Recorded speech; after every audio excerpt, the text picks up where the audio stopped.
अब सब लोगों को थोड़ा सा तो अंदाज़ा होगा कि हुकूमतें कैसे चलती हैं, कि हुकूमतें आपको इंफ्रास्ट्रक्चर प्रोवाइड करती हैं, एडमिनिस्ट्रेशन प्रोवाइड करती हैं, ठीक है, बेसिक इंफ्रास्ट्रक्चर, और उसकी बेसिस के ऊपर आप लोगों से टैक्स लेती हैं। टैक्स किस पे से लेती हैं? बिजनेसेस से, कारोबारों से, और उस टैक्स मनी के ऊपर हुकूमत चलती है। अब मुझे आप ये बताओ, मेरे ई कॉमर्स के कई बिजनेसेस हैं, मैं जब यहाँ से पाकिस्तान में रह के अमेरिका में या यूरोप में या फ्रांस में अपनी प्रोडक्ट बेचता हूँ और वहाँ से कोई बंदा मेरे से ख़रीदता है, तो वो जो बंदा वहाँ पर ख़रीद रहा है वो किसको पैसे दे रहा है? मुझको। बीच में कोई और बंदा है ना। मसलन पहले पाक मॉडल क्या था दुनिया का, कि यहाँ पर एक मेकर था, मैन्युफैक्चरर था, किसान था, उसने अपनी खेती बीजी, फसल बीजी, उससे प्रोडक्ट तैयार की, मैन्युफैक्चरिंग की। कोई शख्स अमेरिका में बैठा है, यूरोप में बैठा है, उसने पाकिस्तान ऑर्डर दिया। यहाँ पर एक ट्रेडर बैठा है जो आपसे अर्जा कीमत के ऊपर उसने फसल खरीद ली, मजदूरी करवा ली, आपसे चीज़ बनाई जिसको हम लोग सेठ बोलते हैं। सेठ ने आपसे काम करवाया, प्रोडक्ट बनाई, और उस जो इम्पोर्टर है जो अमेरिका में बैठा है उसको भेज दिया। ठीक है जी, ऐसे ही था ना, ऐसे ही है। वो जो बंदा अमेरिका बैठा है उसने आगे क्या किया, उसका पूरे अमेरिका में उसके लिंक्स हैं कि किस किस स्टेट के अंदर कौन कौन सी दुकान पे क्या क्या बिकता है। और वो महीने की अपने सेल्समैन हुआ करते थे, उन्हें भेजता था जब तक हर स्टेट में जाओ, हर शहर में जाओ और ऑर्डर लेके आओ, कितनी जैकेट्स चाहिए, कितनी लेदर जैकेट्स चाहिए, कितने चावल चाहिए, कितनी गंदम चाहिए, कितने कंबल चाहिए। और वो ऑर्डर्स आते थे दुकानों से डिस्ट्रीब्यूटर्स के पास, डिस्ट्रीब्यूटर जाता था मेन इंपोर्टर के पास, और इंपोर्टर यहाँ के ट्रेडर के पास, एक्सपोर्टर के पास, और एक्सपोर्टर उसके बाद पीछे मैन्युफैक्चरर के पास। आज आपको इंटरनेट ये ताकत दे रहा है कि आप जो मैन्युफैक्चरर है अपनी प्रोडक्ट्स आप डायरेक्टली बेच सकते हो पूरी दुनिया की मंडियों में, पूरी दुनिया की मंडियों में। और आप उस जो करेंसी जो हमें अमेरिका लेके जाती है, जो यूरोप लेके जाती है, यहाँ पर बैठ के आप अर्न कर सकते हो, कमा सकते हो। आज आपको अमेरिका जाने की ज़रूरत नहीं है। खैर, मैं दोबारा आता हूँ यहाँ पर। इस गांव के अंदर जो सबसे आलीशान घर होगा उसका किराया कितना होगा? 10,000। अगर मैं आप लोगों से बोलूँ कि यार यहाँ पर कोई शख्स 3 लाख के घर के किराए में रहता है, मानोगे? नहीं। तो जो किराएदार है, हम लोग क्या बोलेंगे उसको? अमीर के पागल? यकीनन हम उसको पागल बोलेंगे ना, कि दिमाग खराब।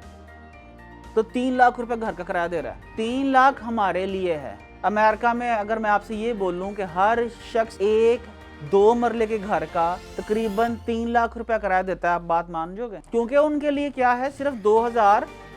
वो $4,000 कमाते हैं, $2,000 रेंट दे देते हैं, उन्हें फ़र्क नहीं पड़ता, क्योंकि ये करेंसी का डिफरेंस है। अगर मैं आपसे बोलूं यार आप लोगों में से कोई बंदा 450 रुपए की बोतल पिएगा, तो आप क्या बोलोगे? तो मजाक कर रहे हो, पागल हो गए। लेकिन उधर रोज लोग 450 रुपए की बोतल लेके पीते हैं। ये करेंसी का फ़र्क आप लोगों को मालूम है। अब करना क्या है, ये बड़ी अहम बात मैं करने लगा हूँ। इसको सब लोग बांध लीजिए, नोट कर लीजिए, लिख लीजिए कि आपने अमेरिका में क्या बेचना है, यूरोप में क्या बेचना है। सबसे पहले कि यहाँ से हम लोग उधर माल बेच सकते हैं। आप समझ लो, आप नहीं समझते तो एक नस्ल लग के 8-10 साल के अंदर अंदर आपकी अगली नस्ल समझ ले तो भी सौदा वारे का है। गोरा 1 साल में काबज़ नहीं होगा तो हिंदुस्तान का टाइम लगता है, नस्लें लगती हैं। वापस आता हूँ। अब आपको ये देखना है, मेरे बेशुमार दोस्त आते हैं शायद मेरे पास, ई कॉमर्स में आना जी, क्या बेचना है? शलवार कमीज। भाई अबाए बेचने मैंने। यार हमें काय की पड़ी है कि हम पूरी दुनिया को अबाया बनाना चाहते हैं या शलवार कमीज बनाना चाहते हैं। आपने इस पर्टिकुलर माइंड सेट से निकलना है। ये ऐसा ही है कि मैं इस गर्मी में आऊँ और आप लोगों से बोलूँ यार सारे ना जैकटा पालो। भाई गर्मी है, आपको पागल हो गए यार। अगर कोई गोरी वहाँ पर स्कर्ट पहनती है, वो किसके लिए पहनती है? हमारा ऑब्जेक्टिव नहीं है। हम लोग जाय नमाज यूज़ करते हैं उन लोगों के जो किसी खुदा को नहीं मानते, तस्बीह यूज़ करते हैं उन लोगों की बनी जो किसी खुदा को नहीं मानते, पर हम तस्बीह इस्तेमाल करते हैं ना। तो हमें अपनी ये देखना है कि वो जो मंडियां हैं अमेरिका की, यूरोप की, वहाँ पर क्या बिकता है, डिमांड क्या है उनकी। लेकिन क्या अमेरिका क्या यूरोप? उधर तो हम जाएंगे बाद में। पहले मेरा सवाल आपसे ये है कि क्या आप अपनी अपनी प्रोडक्ट या अपनी अपनी सर्विसेज पाकिस्तान भर में बेच पा रहे हो? जो बेच पा रहा है वो हाथ खड़ा करे, शाहिद भाई के अलावा कोई और नहीं। पाकिस्तान में या इस शहर से बाहर मार्केटिंग इशू है ना सबसे बड़ा। तो बात यह है जी, आज के एक सेशन के अंदर अगर मेरे पास पॉसिबिलिटी होती कि मैं एक एक यूएसबी यहाँ पर आपके डालता और ऑपरेटिंग सिस्टम अपग्रेड हो जाता तो मैं 50-60 यूएसबी साथ ले आता, हर एक में एक एक फिट करता जाता और ऑपरेटिंग सिस्टम अपग्रेड हो जाता। लेकिन ऐसा पॉसिबल नहीं है। आप आए हो, इसका मतलब ये है कि आपने पहला कदम उठा दिया उस मंजिल की जानिब जिसका अभी आपको शायद अंदाज़ा नहीं है वो मंजिल क्या है। लेकिन ये यकीन ज़रूर कीजिएगा कि वो मेरी और आपकी आज़ादी की मंजिल है। ये मामूली काम नहीं है कि आप अमेरिका से बदला लेना चाहते हो, सपोज उसकी मंडियों में डायरेक्ट बेचना शुरू कर दो, डिस्ट्रीब्यूटर निकाल दो, रिटेलर निकाल दो, हुकूमत निकाल दो, उनकी मंडियों में डायरेक्ट बेचो। उनके आम आदमी अच्छा है ना जी, आम आदमी को सस्ती प्रोडक्ट दो, उसकी जेब से पैसे निकाल के डायरेक्ट अपनी जेब में डालो। अपने मुल्क की अपने ख़ानदान की फाइनेंशियल स्टेबिलिटी के ऊपर आओ आप लोग, और ये कोई मुश्किल नहीं है। लेकिन उससे पहले पहला स्टेप क्या है? आपको कुरान तब सही पढ़ना आएगा जब आप हरूफ तहज्जी है ना, नूरानी कायदा सही पढ़ लोगे आप, ठीक है जी, तजवीद ठीक होगी। उससे बाद अगर आप डायरेक्ट कुरान पढ़ेंगे तो शायद वो उस तरह से आप ना पढ़ सको। अब हरूफ तहज्जी क्या है? आप लोगों में से कोई इलेक्ट्रिशियन का काम जानता है? कारपेंटर कितने हैं यहाँ पर? आप लोगों के नॉर्मल बिजनेसेस क्या है जो यहाँ पर ज़्यादातर लोग मौजूद हैं? स्कूल्स हैं आपका कराने का, और मेडिकल का। अच्छा, वेरी गुड। जेंट्स आप खड़े हो जाओ यार, नहीं काम कैसा जा रहा है? लेकिन मार्केटिंग का इशू हो रहा है। मार्केटिंग का जितना भी अच्छा प्रोडक्ट हो ना, हाँ मार्केट में इशू है। ठीक। आप एक कोट कितने का बेच सकते हो? कोट, हाँ, एक कोट कितने का बेच सकते हो? फिर भी यार चल मेरे हिसाब से 3500 का, ठीक है, एक अच्छा कोट। हाँ ठीक हो गया, सही। और एक इस तरह की कमीज 800-850 का, और इसमें खुला मार्जिन होगा आपका। ये तकरीबन मार्जिन ठीक है, ठीक हो गया। मैं जो एक कोट बेचता हूँ वो $250 में बेचता हूँ। पाकिस्तानी कितने बन गए? 40,000 का। हाँ अब बहुत सस्ता है, क्योंकि जिस मंडी से मैं बेचना उस मंडी के अंदर वो कोट $700-800 का बिकता है। आप इनका बोलना है कि मार्केटिंग का इशू आ रहा है शदीद। मुझे आप ये बताओ कि लोग आपकी दुकान पे कैसे आते हैं? घर में यूनिट है, कैसे आते हैं भाई? बात ये है कि जिस बंदे की तनख्वाह 20,000 रुपया, आप उसको 1000 रुपया खर्च करने का बोलोगे तो वो सोचेगा नहीं? सोचेगा ना। अच्छा, जिस बंदे की तनख्वाह एक माह की 4 लाख रुपया हो, उसको 1000 की चीज़ सोचते कुछ मुश्किल होगी? सवाल ही पैदा नहीं होता।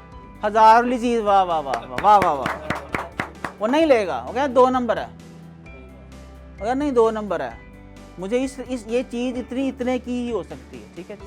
आप मुझे ये बताओ, मार्केट के अंदर, मंडी के अंदर कोई कंबल ढूंढ रहा होगा अभी? क्यों जी?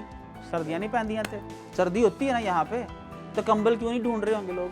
सर्दी नहीं है ना, ठीक। और स्वेटर, और सर्दियों में और लोग बात भी कर रहे होंगे, कंबल नहीं लेना है, स्वेटर लेना है, गर्म शूज़ लेने ही है, सॉक्स लेनी है, सर्दी बड़ी है, ठीक है। मीन्स के हम लोग कोई अल्फाज बोल रहे हैं, ठीक है जी। मंडियों के अंदर इनको हम लोग कीवर्ड्स बोलते हैं। क्या बोलते हैं जी? कीवर्ड्स। अच्छा, अब मैं आपको ये बताऊं, दुनिया के अंदर, पूरी दुनिया के अंदर, जब आपकी तस्वीर ग्लोबल हो सकती है, वीडियो ग्लोबल हो सकती है, ठीक है जी, दुनिया में कोई भी शख्स देख सकता है ना, मीन्स आपसे बातचीत भी कर सकता है, आपको ऑर्डर भी दे सकता है, ठीक है जी। आप मुझे ये बताओ कि एक दिन के अंदर किसी को अंदाज़ा है कि लोग इंटरनेट पे कितनी चीज़ों को ढूंढ रहे हैं? कोरोना से पहले रोज़ की क्यूरीज थी 5.7 बिलियन, 5.7 अरब। कितनी क्यूरीज जी? 5.7 अरब। इस टाइम कितनी है? तकरीबन 3.5 से 4 अरब per day sir. Yes, per day. अब मुझे आप ये बताओ कि इस दूसरे गांव के अंदर कहीं पर फुटबॉल का मैच हो रहा हो और पूरे महीने फुटबॉल का मैच हो रहा हो, तो क्या वहां पर फुटबॉल बिकेगा? अगर इस गांव के अंदर सर्दियां आ जाएं तो क्या यहाँ कंबल बिकेगा? ठीक है। आपको पता है इस टाइम ऑस्ट्रेलिया में शदीद सर्दी पड़ रही है, कितनों को मालूम है? तो इसलिए इस मोहल्ले के अंदर लोग कुछ और सर्च कर सकते हैं और इस टाइम अमेरिका के किसी मोहल्ले में लोग कुछ और सर्च करते हैं। अगर आपको ये पता चल जाए कि दुनिया के किस मुल्क में साल के किस महीने में लोग क्या सर्च करेंगे, तो क्या आप अपनी प्रोडक्ट्स वैसी तैयार कर सकते हो? ये आपने सबक एक लिख लिया, ठीक है जी। अब आप देखो, ये जो साहब हैं, खड़े हो जाए दोबारा, ये उस मंडी में है जिंदा जहां पर 30 रुपए की बोतल है, ठीक है जी। स्प्राइट 30 रुपए की है। अच्छा बैठ जाए, 30 रुपए की। और इन्होंने काम किस मंडी में करना, जहां पर स्प्राइट जो है कितने की है, 450 से 500 रुपए की, ठीक है जी। अगर ये साहब यहां पर बैठ के उस मंडी में स्प्राइट बेचना शुरू कर दें 200 की या 300 की, तो लोग इनसे लेंगे, 100% लेंगे। लेकिन हम बेच क्यों नहीं पाते? नॉलेज नहीं है, एक्सेस है, नॉलेज नहीं है। रोला सिर्फ इस 3 पाव का है, ये 3 पाव। इस 3 पाव के अंदर थोड़ी सी फिक्सिंग करनी है, लिमिट्स आपने। मैं आपके सामने मौजूद हूँ, रोज उठता हूँ, दुकान 24 घंटे, मेरी कई दुकानें खुली हैं 24 घंटे। रोज उठता हूँ, हज़ारों डॉलर की सेल आती है, मेरे जेब में आते हैं पैसे, कभी यहाँ जा, कभी वो जा, कभी वहाँ जा। क्यों? कि मैंने उस मंडी के अंदर अपनी दुकान खोल रखी है, जिस मंडी के अंदर लोगों की बाइंग पावर, खरीदने की इस्तात ज़्यादा है। हमें ऐसी हज़ारों शॉप्स बनानी है, लाखों शॉप्स बनानी है, एग्जैक्टली उसी मॉडल को फॉलो करते हुए, जिस मॉडल को फॉलो करते हुए गोरा यहाँ पर आया। गोरा यहाँ पर आके काबिज इसलिए हो पाया कि गोरा जिस मंडी से आया था, वहाँ पर चीज़ों की खपत ज़्यादा थी, मांग ज़्यादा थी, लेकिन प्रोडक्शन नहीं थी। प्रोडक्शन नहीं थी। कहीं पर यूरोप में कपास नहीं होती, पटसन नहीं होती, गंदम नहीं होती, चावल नहीं होते। अगर आपको किसी दुकानदार को पता चल जाता कि 6 माह पहले चीनी का रेट ऊपर चला जाएगा, तो उसके पास अगर चीनी पड़ी होती तो वो मुनाफा ज़्यादा बना सकता था कि नहीं? बस इतनी सी कहानी है।